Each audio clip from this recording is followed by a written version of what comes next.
사도신경은 우리 신앙을 고백하겠습니다. 나는 전능하신 아버지 하나님 천지 창조주를 믿습니다. 나는 그의 유일하신 아들 우리 주 예수 그리스도를 믿습니다.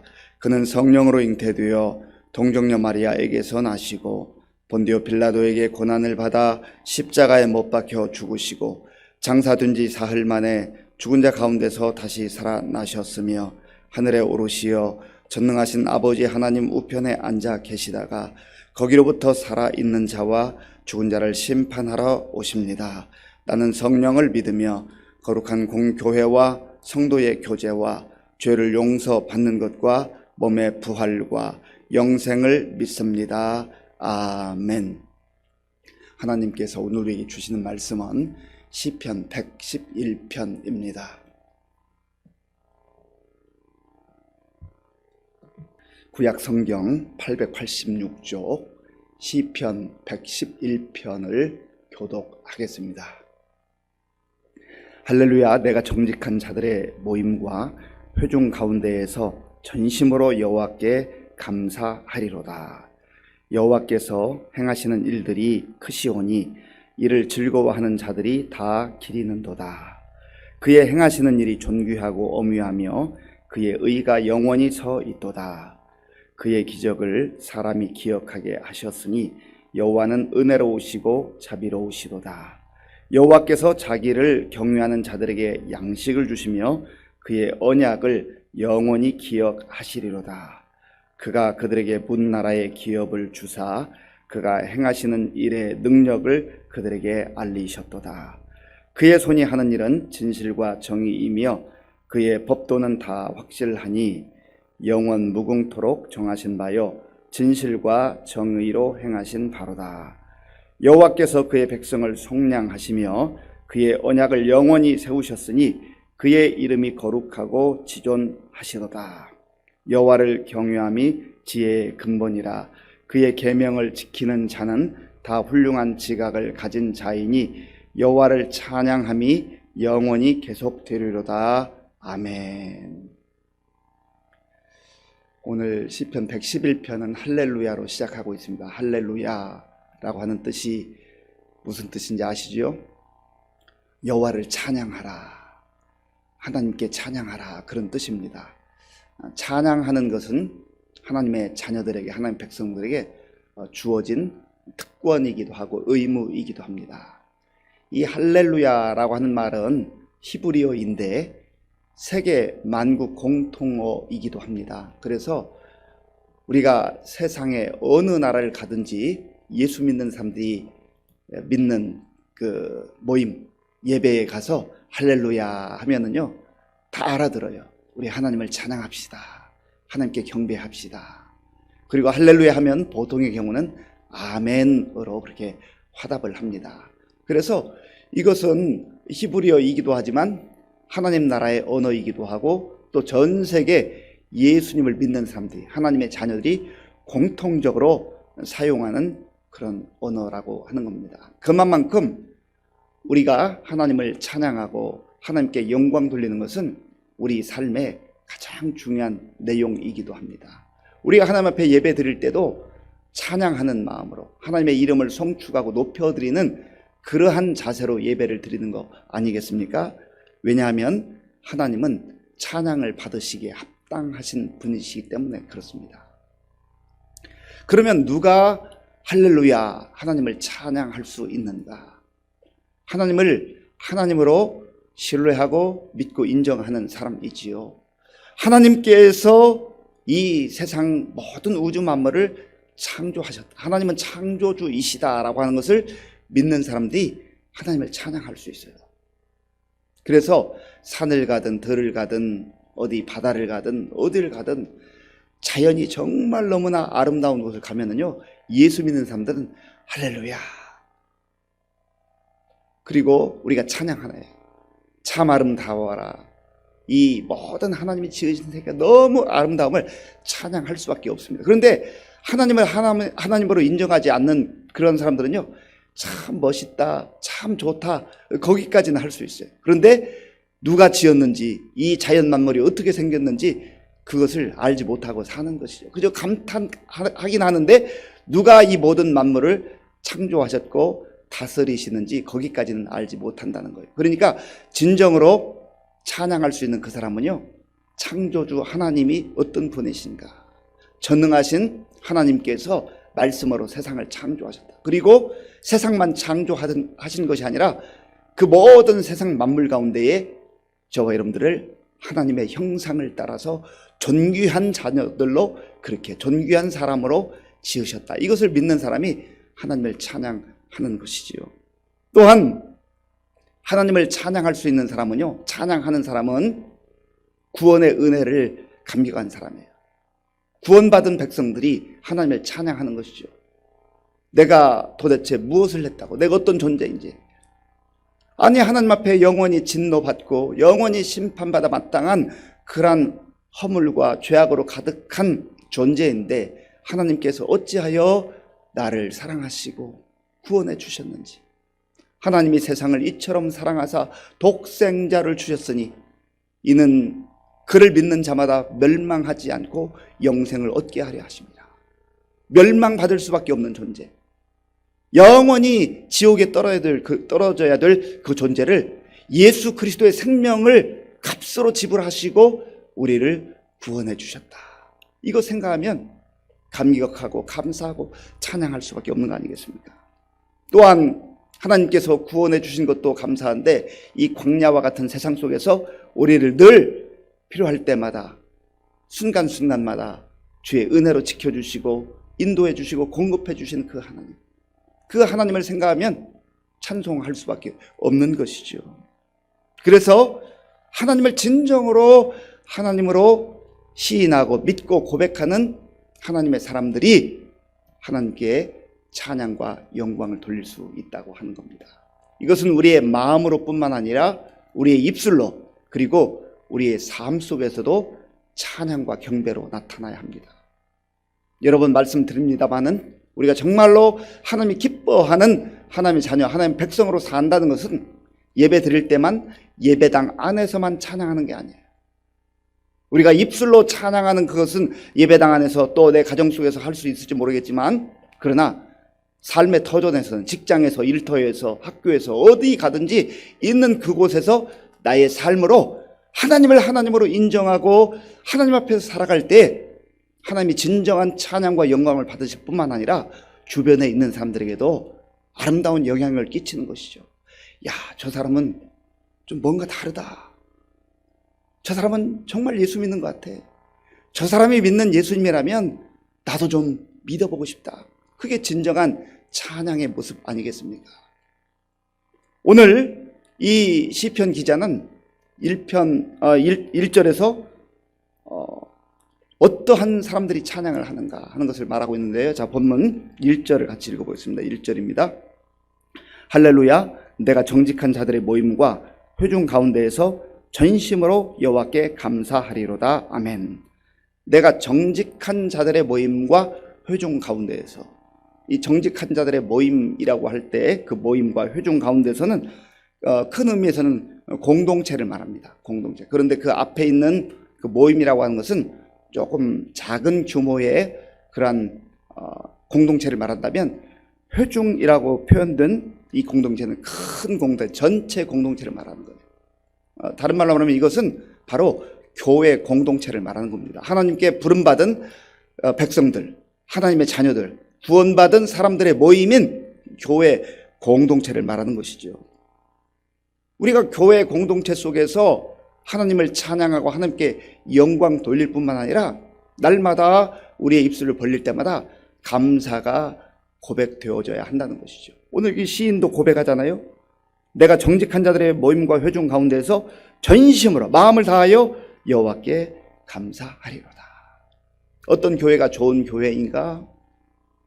건물이 웅장하고 많은 사람들이 모여있는 그러한 교회, 물론 좋은 공동체일 수 있어요. 그러나 전심으로 하나님을 찬양하고 하나님께 영광 돌리며 감사가 고백되어지는 공동체가 좋은 공동체요, 건강한 공동체요, 하나님이 기뻐하는 공동체입니다. 그래서 바라기는 우리 교회를 위해서 기도할 때마다 우리 교회 공동체가 주의 백성들이 모일 때마다 하나님을 찬양하고 하나님께 영광 돌릴 뿐만 아니라 감사가 고백되어지는 공동체가 되기 위해서 기도해야 됩니다. 이것은 먼저는 하나님께 감사와 영광이지만 또 성도들 간에도 사람들 간에도 늘 감사가 고백되어지는 그러한 공동체가 되어야 하는 거예요. 우리가 주님 안에서 예배를 통해서 말씀과 기도를 통해서 찬양을 통해서 감사하는 성숙한 모습을 훈련하고 배울 뿐만 아니라 우리의 삶의 현장에 나아가서 또 직장에서 가정에서 감사를 고백하는 그런 사람들이 되어야 하지 않겠습니까? 예수 믿는 사람들이 욕을 먹기도 하고 교회가 손가락질 받는 이유가 뭐 여러 가지가 있겠습니다만은 예배를 드리고 나와서 식당이나 뭐 카페나 이런 데 가서 이야기하다가 교회 이야기하는데 뭐 서로 험담하는 얘기, 아무개 집사님은 어떻고 아무개 권사님은 어떻고 아무개 장로님은 어떻고 목사님은 어떻고 칭찬하고 감사하다, 정말 너무나 우리는 좋은 교회에서 이렇게 신앙생활을 됐으니 얼마나 감사한가, 이런 것을 나눠야 되는데 불평과 원망과 비방과 그러한 얘기들을 이렇게 하게 되면요, 이 하나님 나라를 막는 것이에요. 전도를 막는 거예요.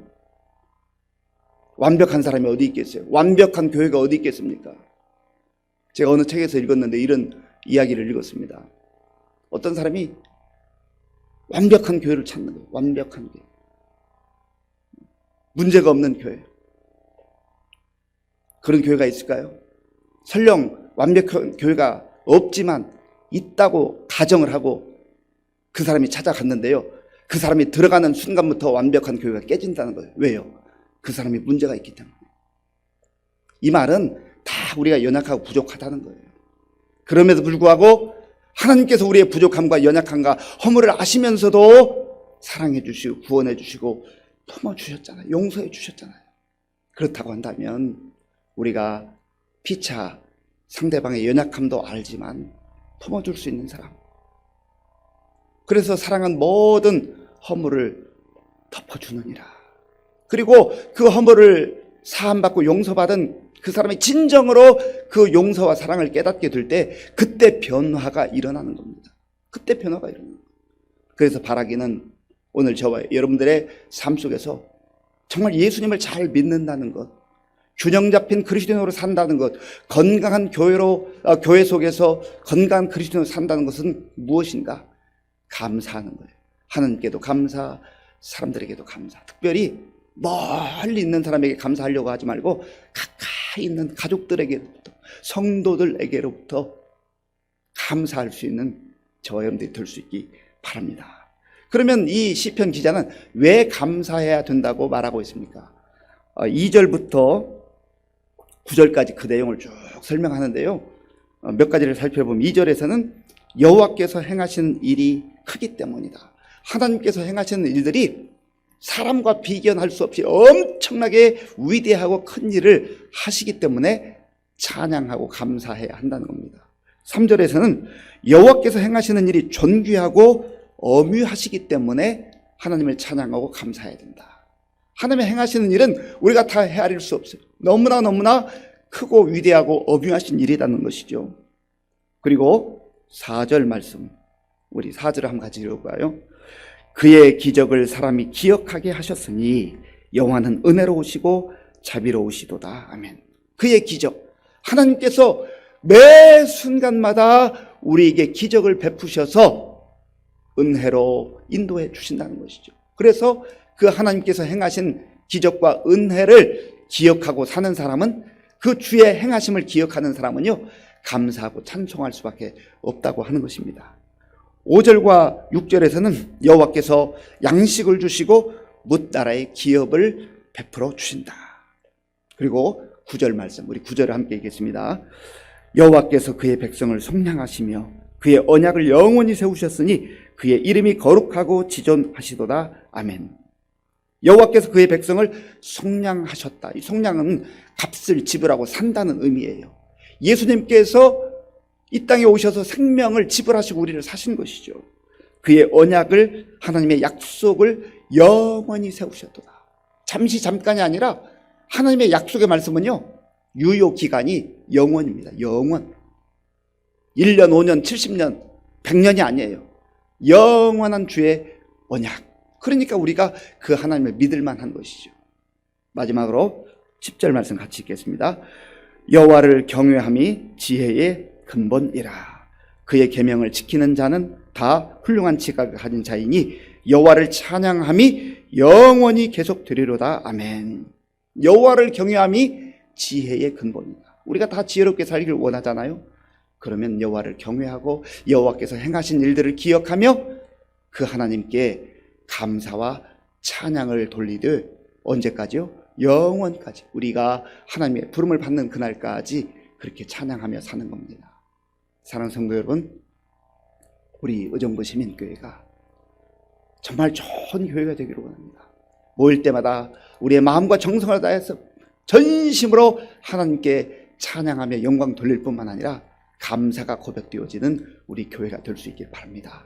오늘도 주의 이름으로 주님을 경외함으로 지혜롭게 산다는 것은 가정에서, 직장에서, 우리 삶의 터전에서 우리 주변 사람들에게도 감사하며 사는 거예요. 그래서 아름다운 복음의 향기를 드러내는 우리 모두가 될 수 있기를 바랍니다.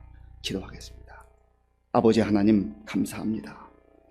연약하고 부족한 저희들 아시면서도 사랑해 주시고 구원해 주시고 하나님의 백성으로 자녀들로 소망 가운데 살게 하신 것을 감사합니다. 아버지 하나님, 하나님께서 우리에게 베풀어 주신 구원의 은혜와 날마다 시시때때로 인도하시는 주의 은혜를 기억하며 감사하고 찬송하는 우리 모두가 되게 하여 주시옵소서. 또 감사의 아름다운 열매를 날마다 선포하며 나누며 살아가는 우리 모두가 되게 하여 주옵소서. 예수님의 이름으로 기도하옵나이다. 아멘. 주기도문으로 예배를 마치겠습니다. 하늘에 계신 우리 아버지, 아버지의 이름을 거룩하게 하시며 아버지의 나라가 오게 하시며 아버지의 뜻이 하늘에서와 같이 땅에서도 이루어지게 하소서. 오늘 우리에게 일용할 양식을 주시고 우리가 우리에게 잘못한 사람을 용서하여 준 것과 같이 우리 죄를 용서하여 주시고 우리를 시험에 빠지지 않게 하시고 악에서 구하소서. 나라와 권능과 영광이 영원히 아버지의 것입니다. 아멘. 이 시간 우리에게 주신 말씀을 생각하며 기도할 때 하나님, 나의 마음과 정성을 다하여 할렐루야 여호와를 찬양하는 날이 되기를 원합니다. 예배당 안에서만이 아니라 우리의 가정에서도 우리의 발걸음이 닿는 그 현장 속에서 나의 또한 삶으로 주께 찬양 드리기를 원합니다. 하나님, 내 입술을 주장하셔서 하나님께 감사하고 또 감사하는 날이 되게 하시고 우리 주변 사람들에게도 진심으로 감사를 나누며 표하는 그러한 성숙한 하나님의 자녀들로 살게 하여 주옵소서. 기도하시고요. 나라와 민족을 위해서 또 코로나19 극복을 위해서 또 이제 오늘 수요 예배와 내일 모레 우리 성탄 전야 축하 예배와 또 성탄 예배 또 마지막 주일 예배, 이러한 하나님께 영광 돌리는 예배를 위해서 기도해 주시기 바랍니다. 우리 많은 어르신들 이제 추운 날씨 속에서도 영육간에 강건하게 지날 수 있도록 우리 다음 세대 청년들, 청소년들, 어린아이들 하나님께서 정말 찬송하고 감사할 줄 아는 세대로 인도해달라 기도하시고요. 우리 환우들을 위해서 기도해 주시고 또 군 복무 중인 우리 청년들, 선교사님들을 위해서 기도하겠습니다. 아버지 하나님, 감사합니다. 하나님께서 은혜를 베풀어 주셔서 오늘도 우리에게 새로운 날을 허락해 주시고 또 주님 앞에 나와 우리의 마음과 정성을 다하여 예배드릴 수 있도록 인도해 주셔서 감사합니다.